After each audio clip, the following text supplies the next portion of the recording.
Mistake number one. Wild brand names. Like now that you've got to put your brand name in your title, your brand name is clearly very, very important. So you've got to get your brand name right. This brand name, Mrs. Bad, not such a good brand name. And you'll see that time and time and time again, where the brand name adds no value whatsoever to the thing being sold. Okay. Not at all smart. So anytime you see that, that's a great opportunity for you. Thing number two, things spelt incorrectly. You see this heaps. They just haven't, their Chinglish thing happens at a different level. Okay. I wonder if there's anything on here. They haven't, oh, well, they haven't even got their content on here, but still misspellings all over the place instantly, nothing going on for them. Okay. Thing number three, zero brand ethos. Zero brand ethos.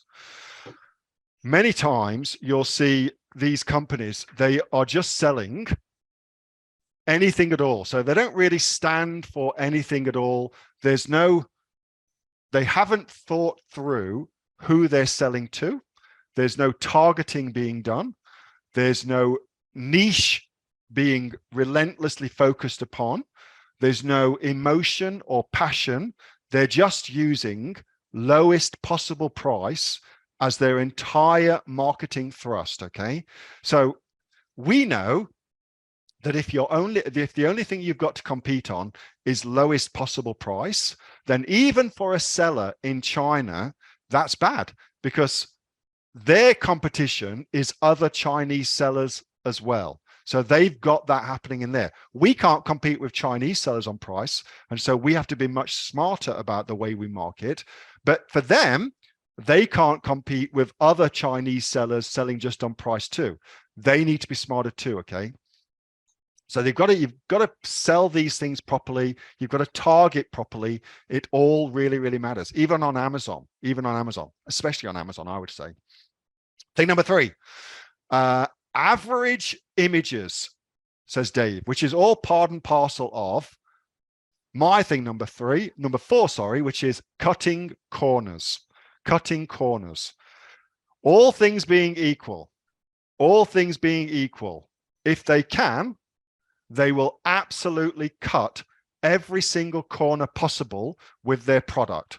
Things like they will put their product into terrible packaging just so that they can save the money on the product. They will squeeze the product into a smaller box than really it should go into in an effort to try and get it into the next level down of box sizes for Amazon, so they can reduce their FBA fees. All these kind of things where they'll just do anything they can to cut the corner. Weak packaging, they'll damage the boxes, they use shitty photography, it's not written properly, there's misspellings. That's all over the place. That's all over the place. And I personally believe there is 100% a market for people that don't give a shit about any of that, but you do not want to sell to them. If your market is solely focused on cheap as possible, you're not going to be in business for very long. And any time that you're in a market like that, you want to put yourself at the very, very top of the market wherever you possibly can. Quality, value, this is what you want to strive for in your business, okay? Brand building, these are the things that really, really matter. Talking of brand building,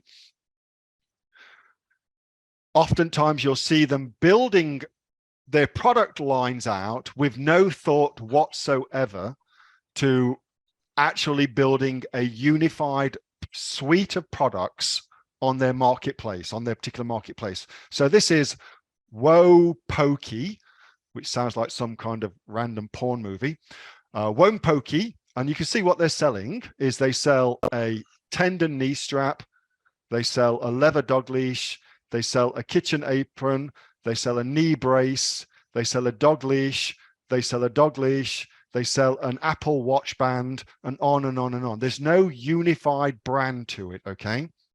Versus Mighty Paw, which is a USA brand, all of their things are in the same niche. Like they're focused on selling dog products. That's what they want to focus on.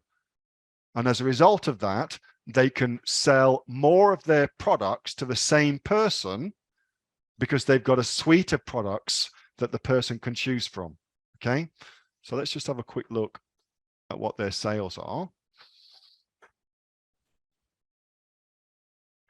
So these are doing US 25,000 a month, okay, versus these doing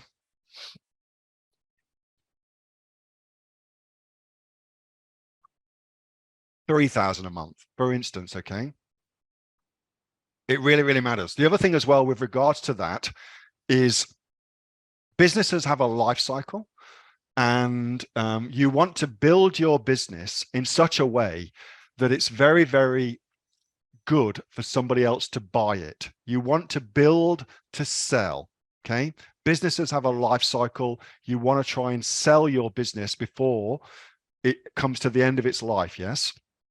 And so businesses that have been built around a unified brand get far, far higher multiples than businesses that just sell, you know, a random products. They get far, far higher multiples. An example of that,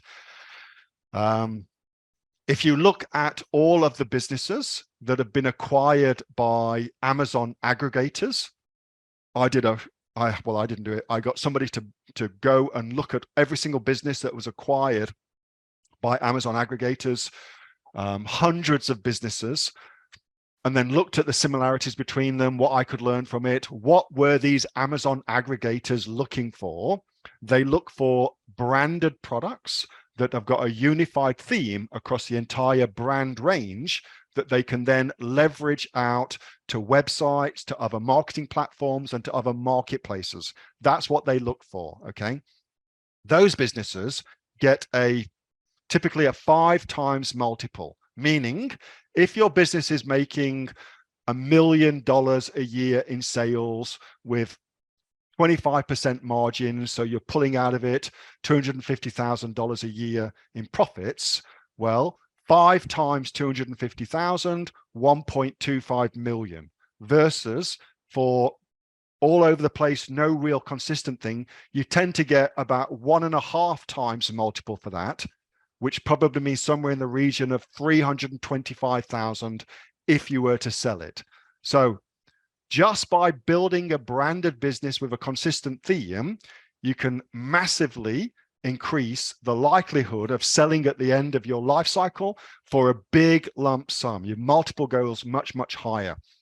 It really, really matters. That was a video from my regular Monday night Q&A session with the members of the Aussie Online Entrepreneurs. We are a community of 2,500 members and growing. We're the fastest growing community of professional e-commerce sellers right here in Australia, with sales, by the way, of over $50 million. $50 million, holy crap. If you'd like to find out more about what we do and how we can help you build your own e-commerce business too, get off to www.aussieonlineentrepreneurs.com.au. The link for that is in the description. And thanks so much for watching. See you in the next video.